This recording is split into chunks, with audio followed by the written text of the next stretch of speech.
The toast was always the same. White bread, thick cut, toasted until the edges were carbon. A single side, one specific corner, blackened beyond recognition. The rest of it was a perfect, even gold. Julian Gallo sat at his usual table in the back of Trattoria Bean, the morning sun slanting through the blinds, striping the white tablecloth in bars of light and shadow. The place was not yet open to the public. It was his time. His driver, Marco, stood by the door, a mountain in a tailored suit. Silent. Watchful. His cook, an old man named Sal who had been with him for 40 years, placed the plate on the table without a word. 2 eggs, sunny side up. A link of sausage. And the toast. Julian picked up the toast. He did not scrape off the black. He did not cut it away. He took a bite directly from the burned corner, the bitter, acrid taste filling his mouth. He chewed slowly, his eyes closed for a moment. This was his ritual. His penance. His memory. The quiet of the morning was absolute, a bubble of peace in a life defined by noise and violence. Julian Gallo was not a man who enjoyed surprises. His days were structured, his world was ordered, every person and every object in its designated place. Disruption was a sign of weakness, a crack in the foundation. That was why the sound of the front bell, a tinny little jingle, was so offensive. Marco's head snapped toward the door. Sal froze in the kitchen doorway. Julian did not move. He finished chewing the burnt piece of toast, his jaw working with methodical precision. He placed the rest of the slice back on his plate. A voice, small and trembling, cut through the silence. "Please. I need to see the boss." Marco took a step forward, his hand disappearing inside his jacket. "Restaurant's closed, kid. Beat it."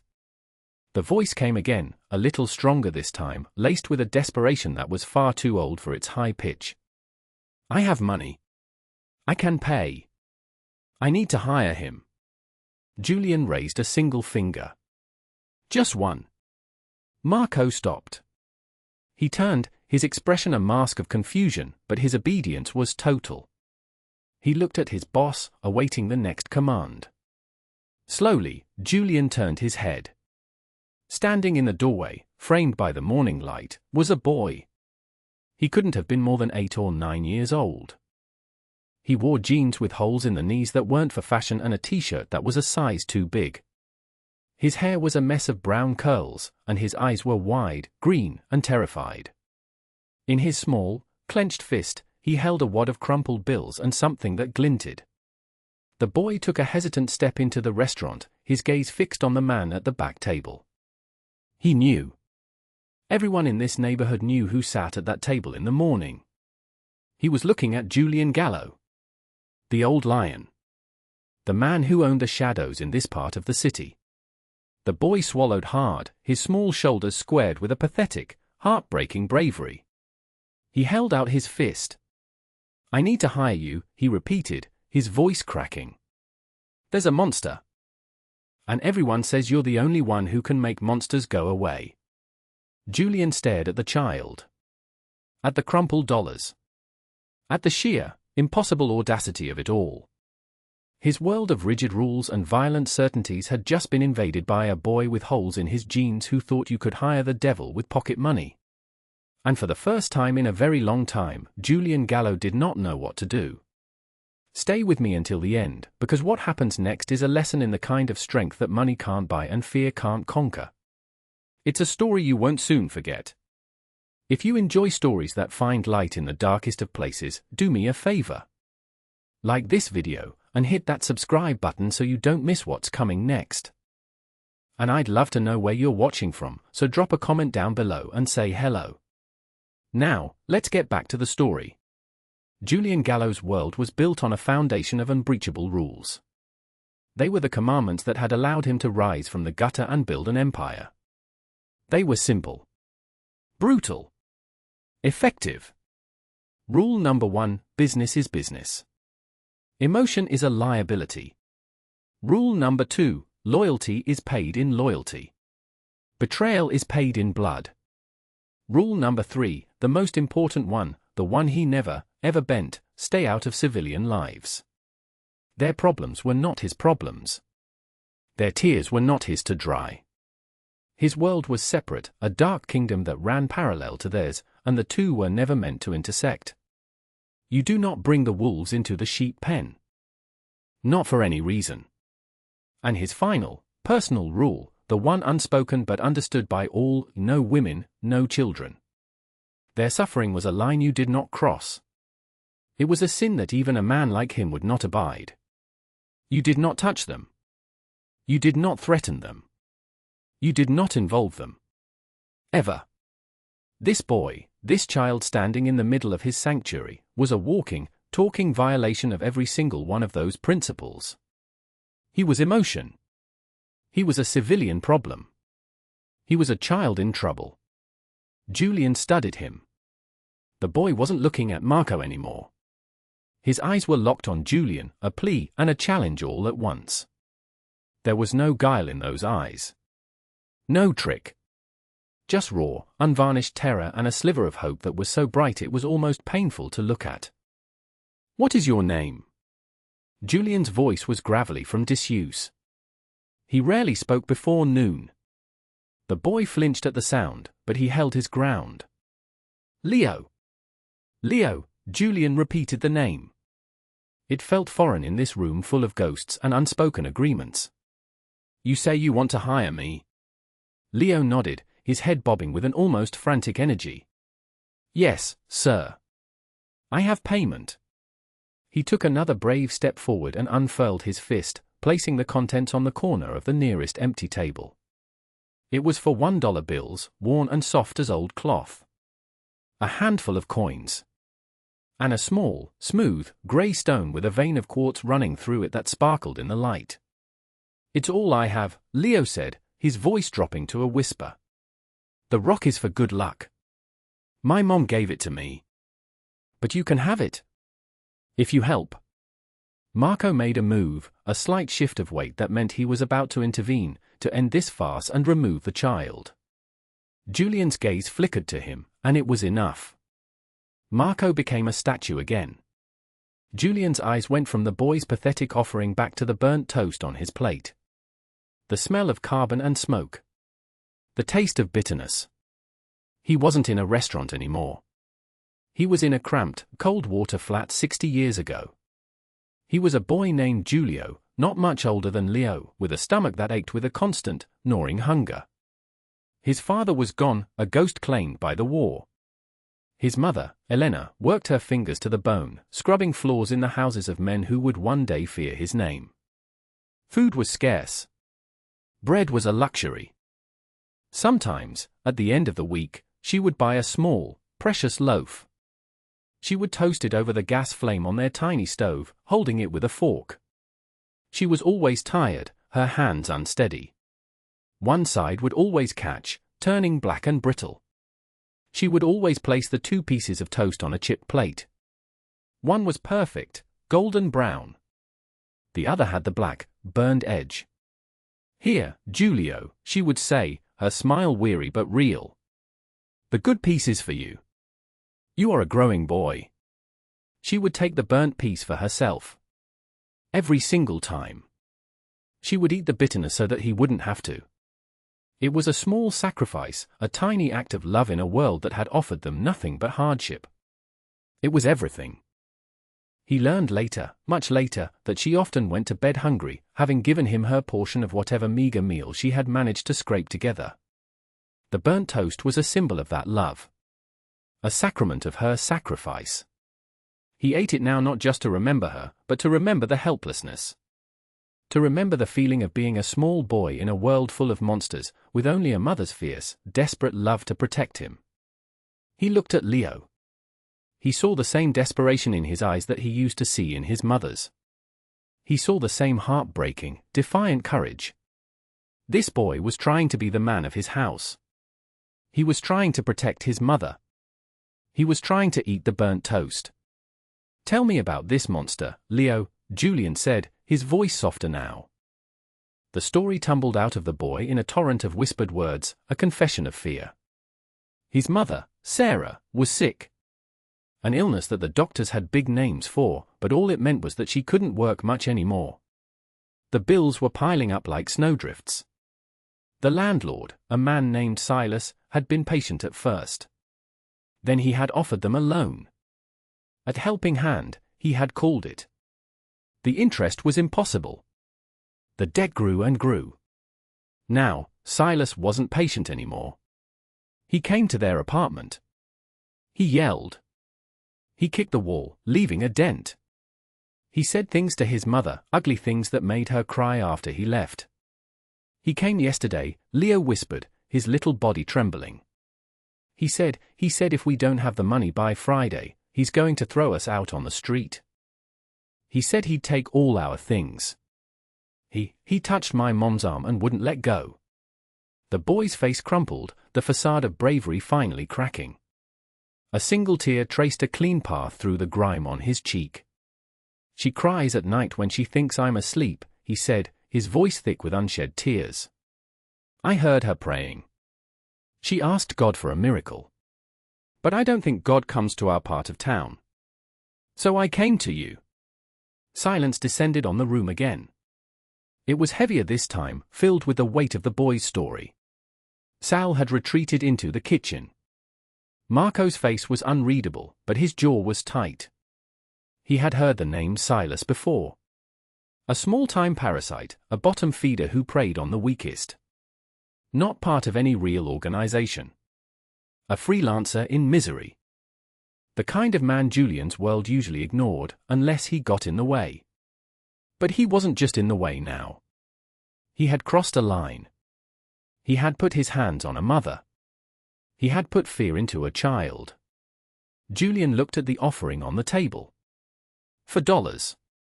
Some change. And a lucky rock. A miracle payment. He thought of his mother, scrubbing floors on her hands and knees for pennies. He thought of her hands, red and raw. He thought of her eating burnt toast so he could have the good piece.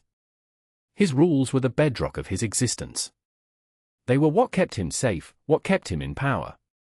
To break them was to invite chaos. It was to show weakness. But then he looked at the boy, who was watching him with an expression of such fragile, desperate hope that it felt like a physical blow. What was the point of all this power, all this fear he commanded, if it couldn't be used to stop a worm like Silas from terrorizing a sick woman and her child? What good were rules if they forced you to sit and do nothing while a monster devoured the innocent? This wasn't business. This was something else. This was a debt from a past he could never escape. A debt owed to a woman who ate burnt toast. Julian stood up slowly. He was a tall man, and age had not stooped his shoulders. It had only solidified him, like old hardwood. He walked over to the table where Leo had placed his payment. He ignored the coins. He ignored the crumpled bills. He reached down with his large, weathered hand and gently picked up the small, grey rock. He closed his fist around it. It was cool and smooth against his palm. He then looked at the $4. He took one of the bills. Just one. He folded it neatly and tucked it into his breast pocket. I accept your payment, Julian said, his voice a low rumble. Leo's eyes widened. He stared, unblinking, as if he couldn't believe what he was hearing. Julian walked back to his own table. He picked up the remaining piece of his toast, the perfect, golden brown piece. The one his mother would have given him. He held it out to the boy. You look hungry, Leo, he said. Eat. The boy hesitated for only a second before darting forward and taking the toast from Julian's hand. He held it like it was a piece of treasure, his small hands cradling it carefully. Julian turned to his lieutenant. Marco. Boss, Marco replied, his voice tight. Get the car, Julian commanded. And find out where a man named Silas lives. Marco's eyebrows shot up for a fraction of a second, the only sign of his surprise. The boss didn't make house calls. Ever. Especially not for something like this. This was a task for a lower-level soldier, a simple message to be delivered with a fist. For the old lion himself to go, it was unheard of. It broke every protocol. But Marco was loyal. His loyalty was absolute. He simply nodded. "Right away, boss." As Marco left, Julian looked back at the boy, who was now nibbling on the edge of the toast, taking tiny, careful bites as if to make it last forever. Julian sat back down at his table. He looked at the empty space on his plate where the good piece of toast had been. He had made his choice. He had broken his own rules. He felt the smooth, cool weight of the boy's lucky rock in his hand. For the first time that day, the bitter taste in his mouth was not from the toast. It was the familiar, metallic tang of impending violence. But underneath it, there was something else. Something he hadn't felt in 60 years. It felt a little like hope. The drive was silent. Julian sat in the back of the black sedan, the city sliding past the tinted windows in a blur of concrete and hurried lives. He held the small grey rock in his hand, his thumb rubbing over the smooth surface, over the sharp little ridge of quartz. He didn't need to give Marco instructions. Marco knew the tone. He knew the look in his boss's eyes. This was not a negotiation. This was not a warning. This was a final accounting. Marco had found the address in under 10 minutes. Silas lived in a dilapidated tenement building on the far side of the river, in a part of town the police only visited in pairs. It was a place where hope went to die, a breeding ground for predators like him. As they drove, Julian's mind was a quiet storm. He wasn't thinking about the risk. He wasn't thinking about the message this would send to his rivals, this apparent slip into sentimentality. He was thinking of Leo's face. The mix of terror and defiance. He remembered that look. He had worn it himself. He remembered standing up to a landlord who had tried to put his mother and him on the street over a few dollars of late rent. He had been 12. He had stood in front of his mother with a broken bottle in his hand, shaking but resolute. The landlord had laughed at him. He had not laughed for long. That had been the beginning. The first step on a path paved with violence and fear. He had become a monster to fight monsters. And over the decades, he had built a wall of rules around himself to keep the boy with the broken bottle separate from the man he had become. Today, a 9-year-old boy had smashed that wall to pieces with a lucky rock. "We're here, boss," Marco said, pulling the car to a stop in front of a building that seemed to be held up by sheer force of habit. The windows were grimy, the brickwork crumbling. "Wait in the car," Julian said as he opened the door. "Boss, I should," Marco started to protest. "You will wait in the car, Marco," Julian said, his voice leaving no room for argument. "This is personal." Marco shut his mouth and nodded, his hand resting on the butt of the pistol tucked under his arm. He would wait. But he would be ready. Julian stepped out of the car. The air here smelled of damp rot and desperation. He walked to the front door of the building, which hung crookedly on one hinge. He didn't push it open. He stepped through the gap. The lobby was dark and smelled of stale cabbage and urine. The floor was sticky. He found the mailboxes, the name scrawled in faded marker. Est Miller. Apartment for B. He ignored the broken elevator and took the stairs. The concrete steps were chipped and stained. On the second-floor landing, a door was ajar, and he could hear a baby crying, a thin, hopeless sound. He kept climbing. He reached the 4th floor. The hallway was narrow, the air thick and still. He found the door marked for B. He could hear a television blaring from inside. He did not kick the door in. He did not pound on it. He knocked. 3 soft, polite taps. The sound of the television was cut off. There was a shuffling sound from within, then the scraping of a deadbolt. The door cracked open a few inches, held by a brass chain. A man's eye, bloodshot and suspicious, peered out. "What do you want?" the man growled. He was fleshy and pale, with greasy hair and a shirt stained with something dark. "Silas Miller?" Julian asked, his voice calm and even. "Who's asking?" My name is Julian Gallo. He watched the recognition dawn in the man's eye. It was quickly followed by confusion, and then by a wave of fear that made the eyeball seem to shrink in its socket. Silas knew the name. Everyone knew the name. But it made no sense. What would Julian Gallo be doing at his door? I don't know you, Silas stammered, trying to sound tough. Julian raised his hand, the one holding the small grey rock, and placed it against the door. He pushed. The brass chain, old and cheap, snapped from the doorframe with a pathetic crack of splintering wood. The door swung inward, knocking Silas back a step. Julian walked into the apartment. The room was a disaster. Piles of clothes, empty takeout containers, and overflowing ashtrays covered every surface. The air was stale with the smell of old smoke and cheap liquor. Silas scrambled backward, his face a mask of disbelief and terror.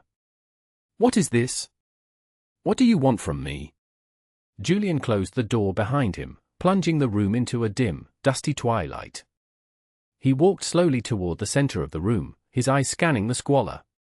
We had a mutual client, Mr. Miller, Julian said, his voice dangerously soft. A boy named Leo. And his mother, Sarah. Silas's fear morphed into a sneer of arrogant comprehension. Oh, that. So the deadbeat sent you? Listen, I don't care who you are. She owes me money. A lot of money. Julian stopped in front of him. He was a good foot taller than the other man, a monolith of old-world menace. She doesn't owe you anything, Julian said. The hell she doesn't. I got the papers, signed and everything. Silas blustered, trying to regain his footing. He was used to intimidating the weak. He didn't know how to handle someone who wasn't afraid of him. You have pieces of paper, Julian corrected him. They are worthless. You preyed on a sick woman. You frightened her child. You put your hands on her. In my world, Mr. Miller, we have rules about such things. You have broken them. Julian slowly opened his hand.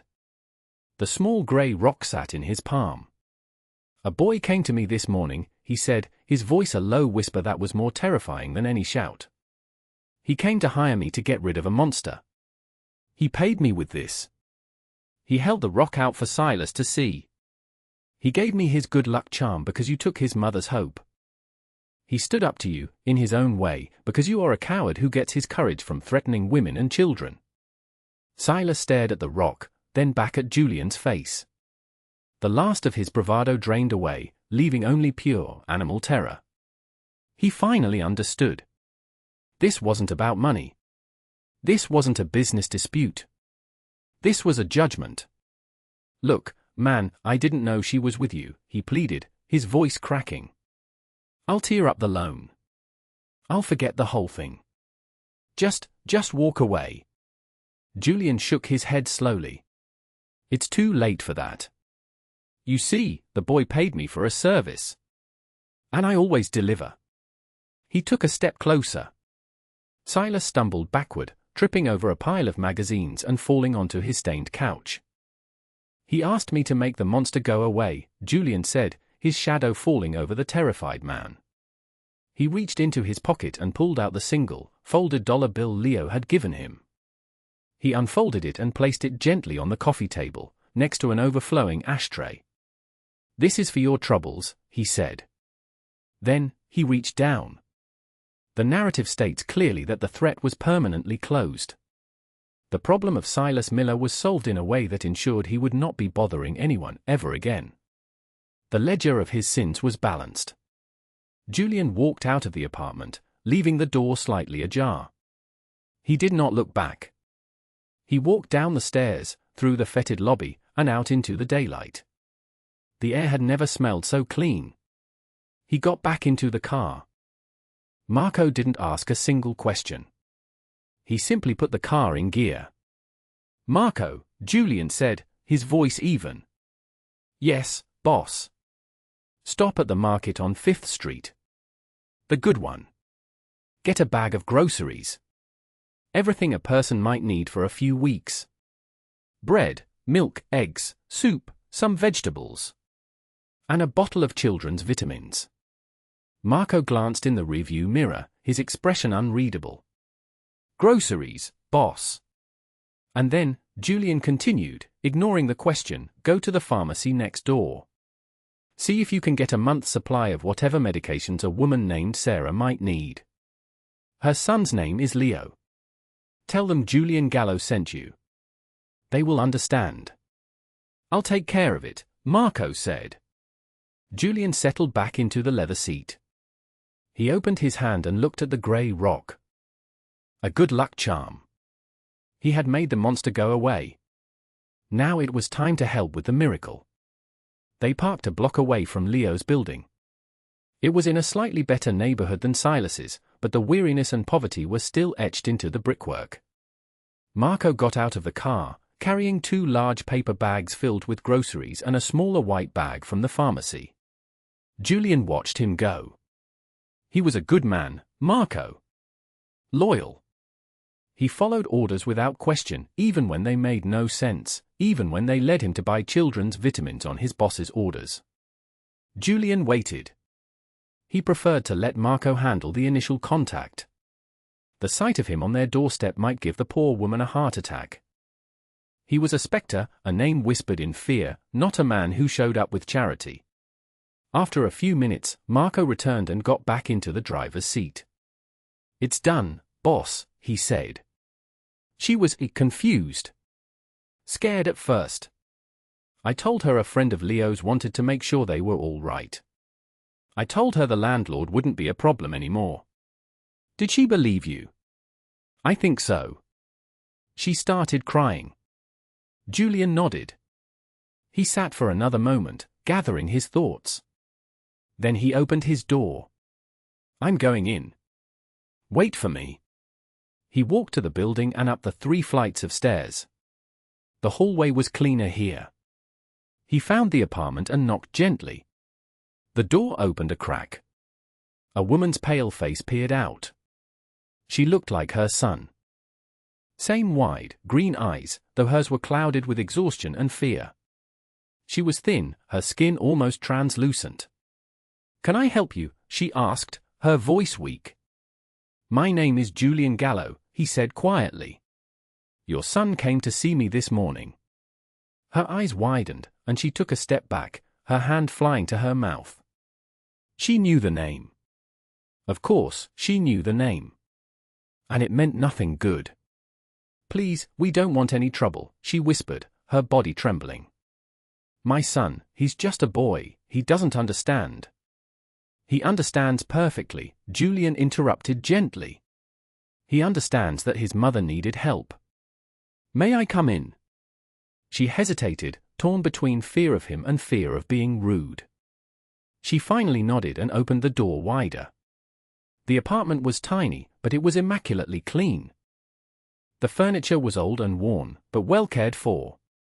On the small kitchen counter, she was already unpacking the groceries Marco had brought. Leo was sitting at a small table, watching her, his eyes wide. When he saw Julian, he jumped up.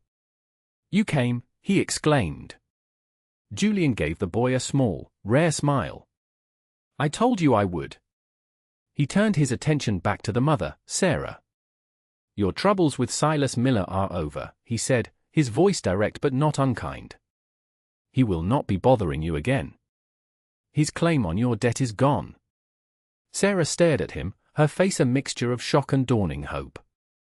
How? What did you do? I had a conversation with him, Julian said simply. He saw the error of his ways.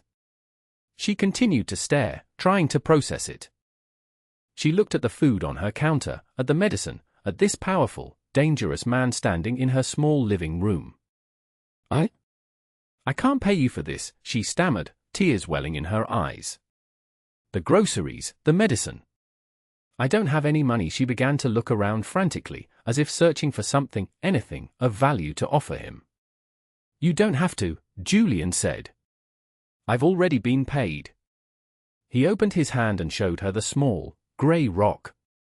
Your son is a brave man, he told her.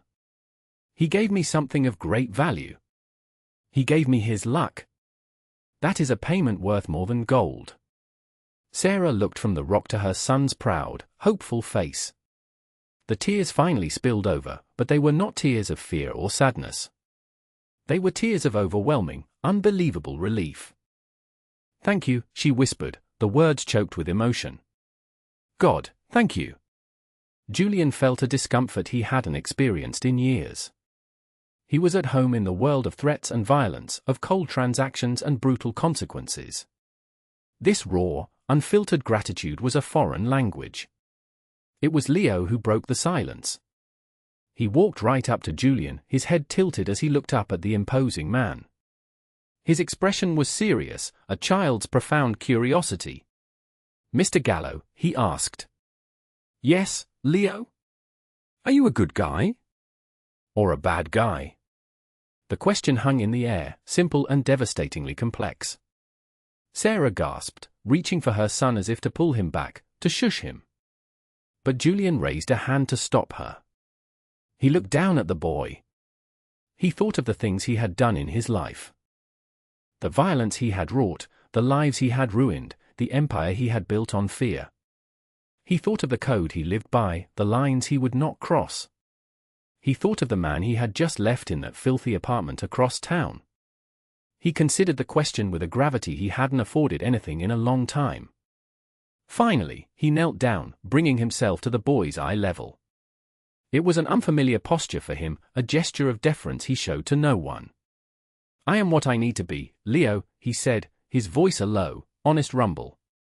"Most days, that means I am not a good man. But today, your courage gave me the chance to be." He reached into his wallet and pulled out a plain white card.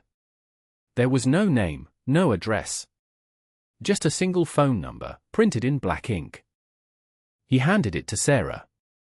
"This is my private number," he said, standing up again. "If you or your son ever need anything at all, if anyone ever bothers you again, you call that number. Do you understand?" She took the card with a trembling hand and nodded, unable to speak. She understood the gift she had just been given. It wasn't just groceries or erased debt. It was a shield. The absolute, unbreachable protection of Julian Gallo. He gave one last nod to the boy, then turned and walked out of the apartment, closing the door softly behind him. As he walked back to the car, he felt the weight of the lucky rock in his pocket. It felt heavier than any gun he had ever carried. 10 years passed. The city changed. Buildings rose and fell. Faces grew older.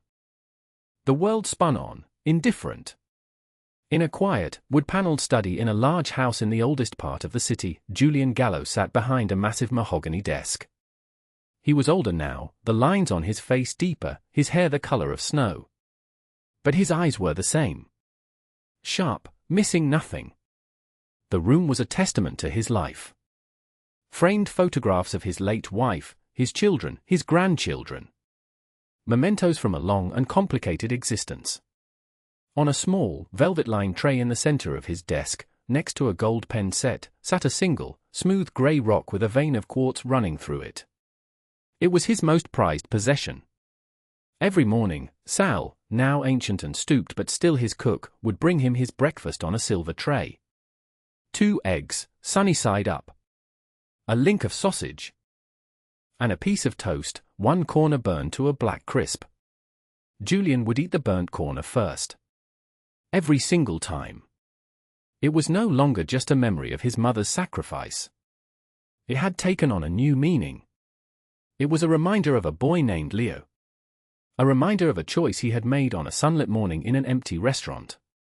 He had kept his promise. The card had never been used, but his protection was a silent, invisible shield around the small family. He had received reports from Marco over the years. Sarah's health had improved. She had found a new job. Leo was at the top of his class, a bright, kind young man who was on his way to a scholarship at the state university. They had moved to a better neighborhood. They were safe. They were happy.